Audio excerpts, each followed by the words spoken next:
مکے سے طوائف آئی، طوائف، سارا اس کا نام تھا، سارا گانے والی ناچنے والی، اور آگے مدینے پہنچ گئی، کہنے لگی فاکو مر گئیوں میری مدد کر، اللہ کے نبی سے کہہ رہی گانے والی ناچنے والی فاکو مر گئیوں میری مدد کر۔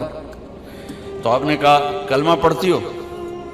آپ نے کہا کلمہ پڑھتی ہو؟ کہنے لگا نہیں پڑھتی، نہیں پڑھتی۔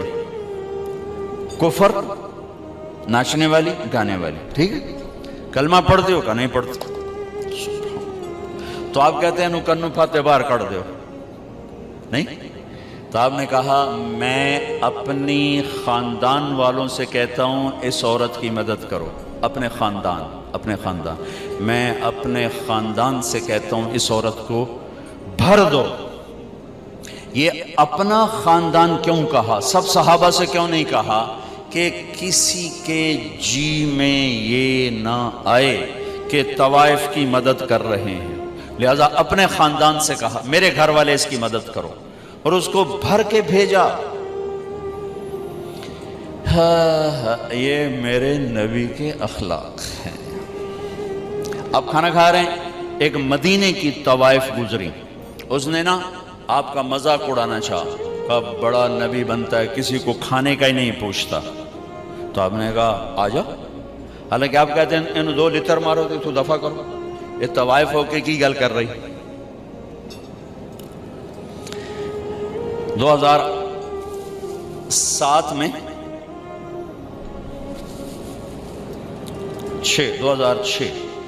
2006 میں نرگس میرے ساتھ حج پر تھی،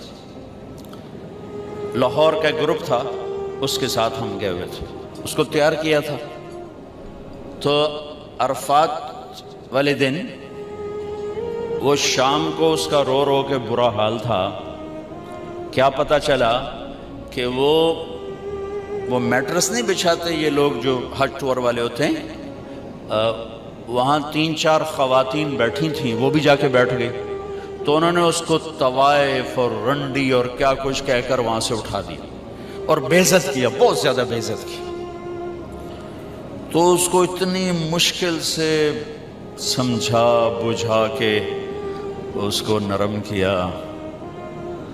میں نے کہا میں اب کس کے سامنے رونا روں، یہ وہ جگہ ہے جہاں میرا اللہ کہتا ہے اتنے گناہ لے کر آؤ جتنے بارش کے قطرے ہیں معاف کر دوں گا، اتنے لے کر آؤ جتنے ریت کے ذرے ہیں معاف کر دوں گا، اتنے لے کر آؤ جتنے درختوں کے پتے ہیں معاف کر دوں۔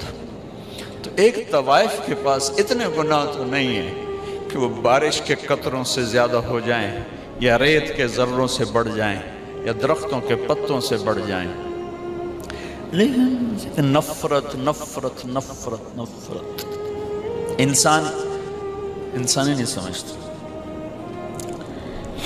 ایک ہوتا ہے پیسے کا تکبر، وہ بھی بڑا خوفناک ہے، ایک ہوتا ہے نیکی کا تکبر، یہ پیسے سے زیادہ خوفناک ہے۔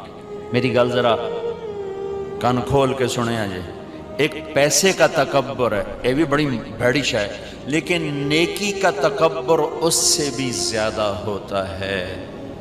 یہ آدمی کو ایسے ہی گراتا ہے اللہ کی نظروں سے جیسے بڑے بڑے گناہوں سے انسان اللہ کی نظروں سے گرتا ہے۔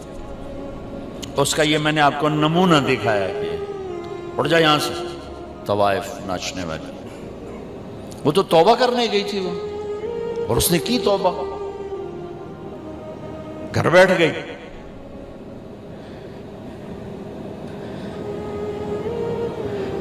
ہماری نفرتوں نے بڑے بڑے ہیرے ہم نے ضائع کر دیے۔ نسیم وکی ایک اداکار ہے، اس کی والدہ فوت ہو گئی، میں اس کا جنازہ پڑھانے گیا تو سارے اداکار ہی تھے، 250-300، تو میں نے سب کو بٹھا لیا، عجب ان کے حلیے حال تھے۔ کس ماحول میں؟ ہر گناہ اس ماحول میں ہوتا ہے جس میں وہ ان کی زندگی گزرے، ہر گناہ۔ میں نے ان سے کوئی 20-25 منٹ بات کی، میں نے اتنا کسی کو روتے نہیں دیکھا جتنا وہ نوجوان روئے، ہچکیوں۔ میں نے تھوڑی اللہ کے نبی کی وفات بیان کی، حضرت علی مقام امام حسین کی تھوڑی سی سیرت بیان کی، ایک نوجوان ایسا تڑپ کے روتا تھا، اس نے مجھے، میں اب رو رہا ہوں، اور جنازے کے بعد میں گاڑی میں بیٹھا اور رائمنڈ تک میں روتا ہی گیا کہ کیسے کیسے ہیرے ہماری نفرتوں نے تباہ کر دیا. کنجر کنجر کنجر، رنڈی طوائف طوائف.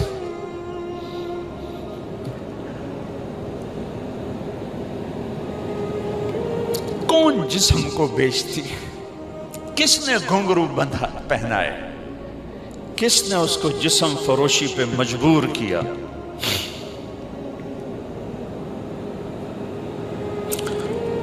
یہ کوئی عورت کی فطرت تھوڑا ہی ہے کہ اپنا جسم بیچنے کے لیے منڈی میں آ جائے، اپنے جسم کی نمائش کے لیے گھنگرو باندھے. یہ تو نچوانے والے میاں صاحب، سیٹھ صاحب، چودھری صاحب، سردار صاحب، ان کی کلغی سفید رہی، اس کے ماتھے پہ طوائف کا داغ لگا، موت بھی نہ دھو سکی. میرا ضلع ملتان ہے. 1818 میں رنجیت سنگھ نے ملتان فتح کیا تھا، مظفر خان سے حکومت چھینی، شہید ہوئی. تو اس نے 3 بازار حسن بنائے، ایک ملتان میں، ایک کیروڑ پکا میں، ایک تلمبا. تلمبا میرا ہوم ٹاؤن ہے، میرے گاؤں سے 3 کلومیٹر.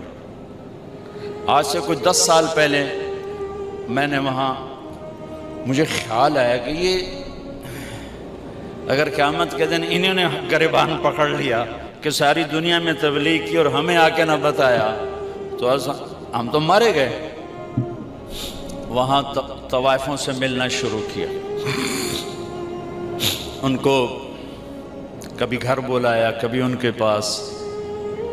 جب پہلی دفعہ ان سے ملاقات ہوئی تو ہمارے ایک ساتھی نے کہا، بیٹیو ہم آپ پہ عزت کی چادر ڈالنے آئے ہیں.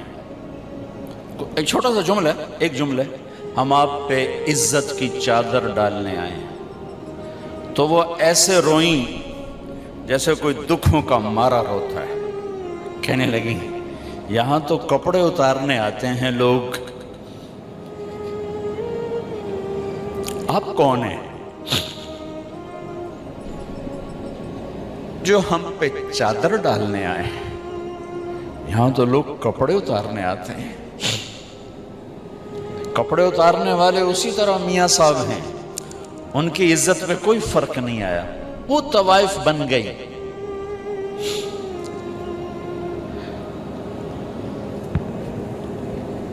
10 سال کی محنت کے بعد اللہ کے فضل سے وہ سارا محلہ اب ختم ہونے کو ہے.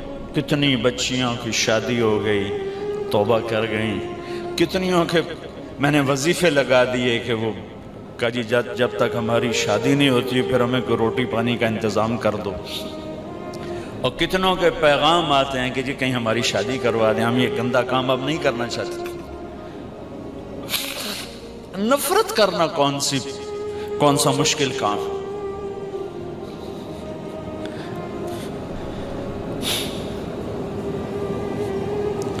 وہ طوائف کہنے لگی، یہ کیسا نبی ہے جو کسی کو پوچھتا ہی نہیں.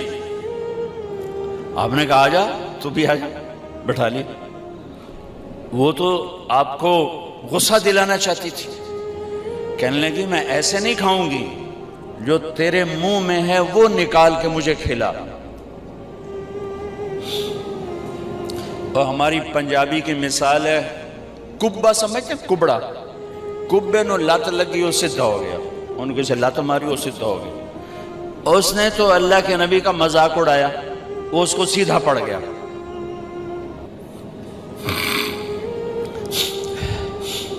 جب اللہ کے نبی کا لعاب اس کے منہ میں جب گیا تو کیا ہونا تھا؟ جو ہی آپ کے منہ کا نوالا اس کے منہ میں گیا، اس نے وہیں کلمہ پڑھ لیا اور مدینے کی حیادار پاک دامن عورت بن گئی. میرے بھائی بہنوں، زندگی کی خوبصورتی حج سے نہیں ہوگی، نماز سے نہیں ہوگی، روزے سے نہیں ہوگی، ذکر و تلاوت سے نہیں ہوگی. ہاں، یہ ہماری فاؤنڈیشن ہے، ہماری بنیاد بنے گی. بنیاد کے بغیر عمارت نہیں بنتی. اگر زندگی کو خوبصورت بنانا ہے، اس میں حج بھی ایک عمل ہے، تو اپنے اخلاق خوب نبی والے اخلاق سیکھیں۔